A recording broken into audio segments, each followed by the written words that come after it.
علم کا مجھ کو شوق عطا کر خدا، علم نافع ملے از پائے علماء، علم کا مجھ کو شوق عطا کر خدا۔ الحمدللہ رب العالمین والصلاة والسلام علی سید المرسلین، اما بعد فاعوذ باللہ من الشیطان الرجیم، بسم اللہ الرحمن الرحیم۔ الصلاة والسلام علیک یا رسول اللہ وعلی آلک واصحابک یا حبیب اللہ، الصلاة والسلام علیک یا نبی اللہ وعلی آلک واصحابک یا نور اللہ۔ سرکار دو عالم نور مجسم صلی اللہ تعالی علیہ وآلہ وسلم کا فرمان عالی شان ہے، بروز قیامت تم میں سے میرے سب سے زیادہ نزدیک وہ شخص ہوگا جس نے دنیا میں مجھ پر کثرت سے درود پڑھا ہوگا۔ صلو علی الحبیب صلی اللہ تعالی علی محمد صلی اللہ علیہ وسلم۔ آقا کریم صلی اللہ علیہ وآلہ وسلم کی ولادت باسعادت کا مہینہ کہ جس کے آنے سے دل خوشی سے جھوم اٹھتے ہیں، مشام جان جس سے معطر ہو جاتے ہیں، اور آقا کریم صلی اللہ علیہ وآلہ وسلم کے چاہنے والے، آپ کا کلمہ پڑھنے والے پیارے آقا صلی اللہ علیہ وآلہ وسلم کی میلاد پاک کے ذکر سے اپنی محفلوں کو رونق بخشتے ہیں۔ آقا کریم صلی اللہ علیہ وآلہ وسلم کا میلاد پاک جو بیان کیا جاتا ہے، اس کے حوالے سے قرآن مجید سے چند خوبصورت استدلال اور باتیں عرض کرتا ہوں۔ سب سے پہلے تو اس ماہ مبارک میں جو 12ویں تاریخ ہے، جو 12ویں شب ہے، جو آقا کریم صلی اللہ علیہ وآلہ وسلم کی تشریف آوری کا دن ہے، تشریف آوری کی رات ہے، وہ سہانی گھڑی، چمکا طیبہ کا چاند، اس دل افروز ساعت پہ لاکھوں سلام۔ نبی کریم صلی اللہ علیہ وآلہ وسلم کی نسبت سے اس 12ویں تاریخ کے اوپر شاعروں نے، عاشقوں نے کلام لکھے، اور بڑے خوبصورت کلام لکھے۔ امام عاشقاں، امام اہل سنت، مجدد دین و ملت، الشاہ امام احمد رضا خان علی رحمت الرحمن کے برادر گرامی نے، مولانا حسن رضا خان علی رحمن نے 12ویں تاریخ کے اوپر ایک بڑا خوبصورت کلام تحریر فرمایا۔ اس ماہ کی ابتدا میں ہم یہ کلام سنتے ہیں۔ فرماتے ہیں، صحاب رحمت باری ہے 12ویں تاریخ، کرم کا چشمہ جاری ہے 12ویں تاریخ، اسی نے موسم گل کو کیا ہے موسم گل، بہار فصل بہاری ہے 12ویں تاریخ، ہزار عید ہوں ایک ایک لحظہ پہ قرباں، خوشی دلوں پہ وہ طاری ہے 12ویں تاریخ، دلوں کے میل دھلے گل کھلے سرور ملے، دلوں کے میل دھلے گل کھلے سرور ملے، عجیب چشمہ جاری ہے 12ویں تاریخ، خدا کے فضل سے ایمان میں ہیں ہم پورے، خدا کے فضل سے ایمان میں ہیں ہم پورے، کہ اپنی روح میں ساری ہے 12ویں تاریخ، ولادت شہ دین ہر خوشی کی باعث ہے، ولادت شہ دین ہر خوشی کی باعث ہے، ہزار عید سے بھاری ہے 12ویں تاریخ، حسن ولادت سرکار سے ہوا روشن، میرے خدا کو بھی پیاری ہے 12ویں تاریخ۔ تو 12ویں تاریخ ربیع الاول شریف کی اللہ کو پیاری ہے، اللہ کے بندوں کو پیاری ہے، نبی کریم صلی اللہ علیہ وآلہ وسلم کے چاہنے والوں کو پیاری ہے۔ جس دن پیارا دنیا میں آیا، اس پیارے کی نسبت رکھنے والے دن، تاریخ اور رات سے بھی پیار ہو جاتا ہے۔ ربیع الاول شریف کا مہینہ آقا کریم صلی اللہ تعالی علیہ وآلہ وسلم کی ولادت باسعادت کا مہینہ ہے۔ اس مہینے میں سرکار دو عالم صلی اللہ علیہ وآلہ وسلم کا میلاد پاک منایا جاتا ہے، اور صرف ہمارے ملک میں نہیں بلکہ مشرق و مغرب میں، شمال و جنوب میں، عرب و عجم میں، شرق و غرب میں، دنیا کے کونے کونے پہ جہاں پر مسلمان بستے ہیں، رہتے ہیں، آقا کریم صلی اللہ علیہ وآلہ وسلم کی میلاد کی محفلیں وہاں پر شروع ہو جاتی ہیں۔ اور یہ آج سے نہیں، صدیوں سے، سینکڑوں سالوں سے یہ مسلمانوں کا، علماء کا، ائمہ دین کا معمول رہا۔ اور اس میلاد پاک کی عظمت و فضیلت پر جلیل القدر علماء، عظیم الشان محدثین نے کتابیں تحریر فرمائی۔ علامہ ابن کثیر نے اس پر کتاب لکھی، علامہ سیوطی رحمۃ اللہ علیہ نے اس پر 2 کتابیں لکھی، ملا علی قاری رحمۃ اللہ علیہ نے اس پر کتابیں لکھی، اور اس کے علاوہ کثیر علماء ہیں کہ جن کے نام تفسیر کے اعتبار سے، حدیث کے اعتبار سے، حدیث کی شرح کے اعتبار سے دنیا کے اندر جگمگا رہے ہیں۔ انہوں نے اس مولد شریف، اس ولادت پاک کے منانے پر بڑی خوبصورت کتابیں تصنیف فرمائی۔ میں آج ہی 3-4 کتابیں اس حوالے سے پڑھ رہا تھا، اور اس میں بڑے خوبصورت انداز کے اندر اس پر کلام کیا ہوا تھا۔ اب ولادت باسعادت جو ہم مناتے ہیں، جو محفل میلاد کی جاتی ہے، اس کے معمولات کیا ہوتے ہیں اور اس میں کیا بیان کیا جاتا ہے؟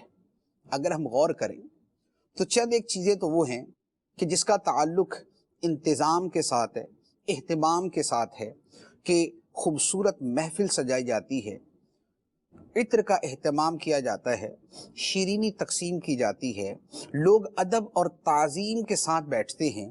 یہ وہ ساری چیزیں ہیں کہ جن کا تعلق نبی پاک صلی اللہ علیہ وآلہ وسلم کی تعظیم کے ساتھ ہے، آپ کی محبت کے ساتھ ہے۔ اگر شیرینی تقسیم کرتے ہیں تو خوشی کے موقع پہ شیرینی تقسیم کی جاتی ہے۔ اگر عطر اور بخور سلگاتے ہیں اور معطر و معنبر فضا کرتے ہیں تو آقا کریم صلی اللہ علیہ وآلہ وسلم کو خوشبو بڑی پسند تھی۔ آقا کریم علیہ السلام کے بدن اطہر سے خوشبو آتی تھی، آپ کثرت سے خوشبو کا استعمال کیا کرتے تھے۔ تو یہ معاملات جو ہے یہ تعظیم کے ساتھ تعلق رکھتے ہیں کہ نبی پاک علیہ السلام کی تعظیم کے لیے یہ سارے کام کیے جاتے ہیں۔ جیسے ہم قرآن پاک کی تعظیم کریں کہ قرآن پاک پڑھنے کے لیے جب بیٹھیں تو جگہ پاک صاف ہو، عطر لگائیں، اچھے صاف ستھرے کپڑے پہنیں، قبلہ رو ہو کر بیٹھیں اور بڑے ادب اور تعظیم کے ساتھ قرآن کی تلاوت کریں، یا قرآن پاک اگر چھاپا جائے تو خوبصورت سے خوبصورت پیپر استعمال کیا جائے، یا قرآن مجید کو سونے کے حروف سے لکھا جائے، یا اس کی خوبصورت جلد بنائی جائے، اسے اچھے سے اچھے انداز میں پیش کیا جائے، اسے رکھنے کے لیے باقاعدہ ایک رحل تیار کی جائے، اس کے لیے عمدہ قسم کا باکس تیار کیا جائے، اس باکس کو بلندی پہ رکھا جائے، یا خانہ کعبہ کی تعظیم کی جائے کہ اس کا دروازہ سونے کا ہو، اس کے اوپر جو غلاف چڑھایا جائے اس غلاف کو جتنا زیادہ تعظیم کے ساتھ اور ادب کے ساتھ اور محبت کے ساتھ بنایا جائے اتنا ہی زیادہ اچھا ہے۔ اس پہ عطر بھی لگایا جاتا ہے، اس پہ سونے کے ساتھ لکھائی بھی کی جاتی ہے، اس کو معطر و معنبر کیا جاتا ہے، اس کی صفائی ستھرائی کا خیال کیا جاتا ہے۔ یہ ساری چیزیں کیا ہے؟ ادب ہیں، یہ تعظیم ہے۔ اسی طرح مسجدوں کو صاف رکھا جاتا ہے، ان طہر بیتی للطائفین والعاکفین والرکع السجود۔ مسجد حرام شریف کو پاک، صاف ستھرا رکھنے کا حکم اللہ تعالیٰ نے حضرت ابراہیم اور حضرت اسماعیل علیہ السلام کو دیا۔ تو یہ وہ سارے معاملات ہیں جن کا تعلق تعظیم، ادب اور محبت کے ساتھ ہوتا ہے۔ مدینہ منورہ کی تعظیم پر اولیاء کرام اور علماء عظام کے کیسے کیسے واقعات ہیں۔ امام مالک رحمت اللہ علیہ نبی پاک صلی اللہ علیہ وآلہ وسلم کی حدیث پاک کی تعظیم کے لیے کس قدر اہتمام کرتے تھے۔ خوبصورت جوڑا پہنتے، خوشبو لگاتے، خوشبو سلگاتے، تخت بچھاتے، اس کے اوپر ادب سے بیٹھتے اور پھر نبی پاک صلی اللہ علیہ وآلہ وسلم کی حدیث پڑھ کر سنایا کرتے تھے۔ یہ ساری چیزیں کیا تھی؟ یہ تعظیم۔